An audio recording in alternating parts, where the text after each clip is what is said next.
ಪ್ರತಿ ವರ್ಷದ ಪದ್ಧತಿಯಂತೆ ಈ ವರ್ಷವೂ ಕೂಡ ಶ್ರಾವಣ ಮಾಸದ 4ನೆಯ ಸೋಮವಾರದಂದು ಬಳಗನೂರು ಕ್ರಾಸ್ನಲ್ಲಿರುವ ಸಿಂಧನೂರು ತಾಲೂಕಿನ ಶಿವಲಿಂಗ ನಗರದ ಯಾಪಲ್ಪರ್ವಿ ಪೂಜ್ಯ ಶ್ರೀ ಲಿಂಗೈಕ್ಯ ಪವಾಡ ಪುರುಷರಾದ ಬ್ರಹ್ಮಜ್ಞಾನಿ ಗೋನ್ವಾರ್ ಶ್ರೀ ಶಿವಲಿಂಗಪ್ಪ ಶರಣರ 8ನೇ ಪುಣ್ಯಾರಾಧನೆ ಹಾಗೂ ಉಚ್ಚಮಠದ ಶ್ರೀ ಉಚ್ಚುಗುಡ್ಡೇಶ್ವರ ಜಾತ್ರಾ ಮಹೋತ್ಸವದ ಅಂಗವಾಗಿ ಕತ್ರು ಗದ್ದಿಗೆ ರುದ್ರಾಭಿಷೇಕ, ಸಹಸ್ರ ವಿಲ್ವಾರ್ಚನೆ ಹಾಗೂ ಸಾಮೂಹಿಕ ವಿವಾಹಗಳು ಜರುಗಿದವು.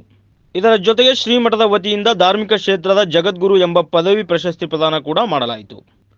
ಚಿಂತಕರಿಂದ ಸರಳ ಆಧ್ಯಾತ್ಮದ ಬಗ್ಗೆ ಅರಿವು ಮೂಡಿಸುವುದು ಮತ್ತು ವಿವಿಧ ಕಲಾ ತಂಡಗಳಿಂದ ಸಾಂಸ್ಕೃತಿಕ ಕಾರ್ಯಕ್ರಮಗಳು ಉಚ್ಚಮಠದ ಪೀಠಾಧಿಪತಿಗಳಿಂದ ಪೂಜ್ಯ ಶ್ರೀ ಬಸವರಾಜ ತಾತನವರ ದಿವ್ಯ ಸಾನ್ನಿಧ್ಯದಲ್ಲಿ ಜರುಗಿತು. ಈ ಕಾರ್ಯಕ್ರಮಕ್ಕೆ ನಾಡಿನ ಹರಗುರು ಚರಮೂರ್ತಿಗಳು, ಮುಖಂಡರಾದ ಅರುಣ್ ಕುಮಾರ್ ನಾಯಕ್ ಯಾಪಲ್ಪರ್ವಿ, ಮಲ್ಲಯ್ಯ ದೋಣಿ ಪೋತ್ನಾಳ್, ಗ್ರಾಮ ಪಂಚಾಯಿತಿ ಅಧ್ಯಕ್ಷರು, ಸದಸ್ಯರು ಸೇರಿದಂತೆ ಸುತ್ತಮುತ್ತಲಿನ ಗ್ರಾಮಗಳ ಭಕ್ತಾದಿಗಳು ಈ ಕಾರ್ಯಕ್ರಮದಲ್ಲಿ ಭಾಗವಹಿಸಿದ್ದರು.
ದಯವಿಟ್ಟು ತಪ್ಪದೇ ನಮ್ಮ ಚಾನಲನ್ನು ಸಬ್ಸ್ಕ್ರೈಬ್ ಮಾಡಿ, ಶೇರ್ ಮಾಡಿ, ಲೈಕ್ ಮಾಡಿ, ಕಮೆಂಟ್ ಬಾಕ್ಸ್ನಲ್ಲಿ ತಮ್ಮ ಅನಿಸಿಕೆಯನ್ನು ತಿಳಿಸಿ.